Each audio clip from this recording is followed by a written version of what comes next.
Hello friends, कैसे हैं आप लोग? आई होप आप सब अच्छे होंगे और मैं भी एकदम मस्त हूँ, अच्छा हूँ। तो दोस्तों, आज हम लोग सॉल्व करेंगे विलोपन विधि से हल कैसे किया जाता है। जो पिछली वीडियो में हम लोगों ने प्रतिस्थापन विधि देख लिया था और आज हम लोग देखेंगे विलोपन विधि को कैसे सॉल्व किया जाता है। तो विलोपन विधि सॉल्व करने से पहले और प्रश्नावली घुसने से पहले हम आप लोगों को कुछ उदाहरण सहित विलोपन विधि को समझाने का प्रयास करते हैं और आशा है आप लोगों को समझ में आ जाएगी। चलिए हम लोग देर न करते हुए वीडियो को स्टार्ट करते हैं। तो देखिए विलोपन विधि से कैसे हल किया जाता है। जैसे दो समीकरण दिया हुआ रहेगा, जैसे यहाँ दिया हुआ है x minus y is equal to 4। जैसे इसको हम मानते हैं समीकरण 1 मान लिए, इसको मान लिए समीकरण 2। ठीक है, अब क्या करना पड़ता है, देखिए यहाँ पे हम क्या करेंगे इसके बाद कि समीकरण 1 और समीकरण 2 को जोड़ेंगे। इन दोनों समीकरण को क्या करेंगे, जोड़ेंगे। यदि हमें क्या करना पड़ता है ना, विलोपन विधि में विलोपन का मतलब ही होता है विलोप करना, यानी किसी एक चीज को हटा देना। तो जैसे यहाँ विलोप करता हूँ, एक्स को विलोप कर दिया, यानी यही हुआ आपको विलोपन, यानी किसी एक चीज को हमें यहाँ पे काटना होगा, चाहे वो एक्स को काटे वाई को काटे। और यदि यहाँ पे यदि ये चीज समान नहीं रहता, एक्स एक्स समान नहीं रहता, वाई वाई समान नहीं रहता, तो एक चीज को हमको पहले समान करना पड़ता।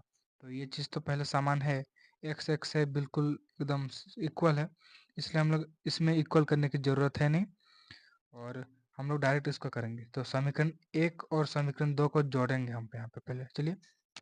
और कब जोड़ा जाता है, कब घटाया जाता है, जब ये दोनों बराबर चिन्ह रहे तो हम जोड़ेंगे, ऐसे में नहीं रहे तो घटाएंगे। तो चलिए हम लोग समीकरण 1 और समीकरण 2 को जोड़ते हैं। समीकरण समीकरण 1 और समीकरण 2 को क्या करेंगे, 2 को जोड़ने पर, 2 को जोड़ने पर जोड़ देते हैं दोनों समीकरण को।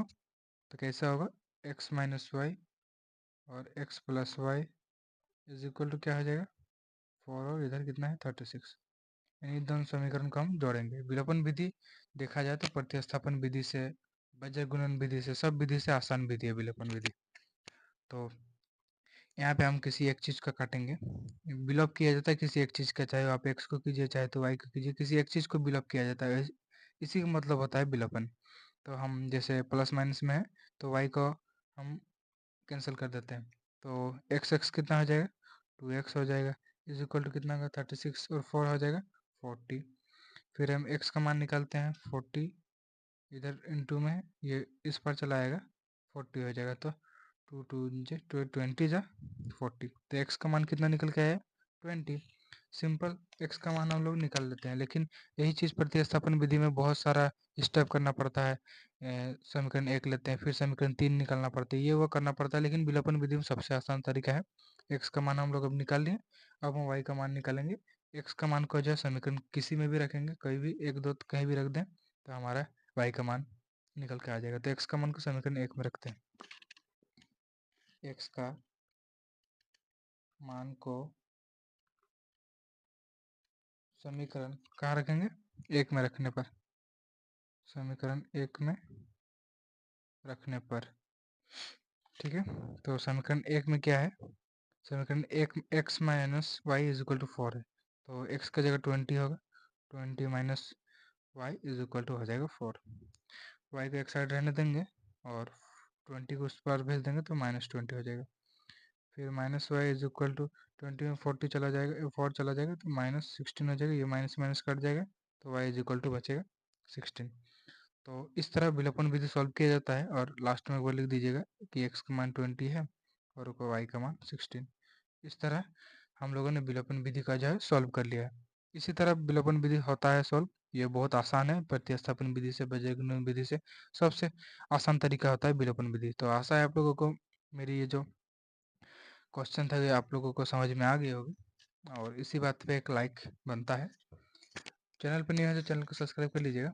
और ये एक टाइप का हो गया जिसमें, यहाँ तो देखिए ऊपर देखिए, जिसमें यहाँ पे तो इक्वल किया गया था इसलिए ज़्यादा कुछ करना पड़ा नहीं, लेकिन मैं आप लोगों को और एक उदाहरण एग्जांपल के थ्रू और एक बताता हूँ जिससे आप लोगों को पूरा कंफर्म हो जाएगा।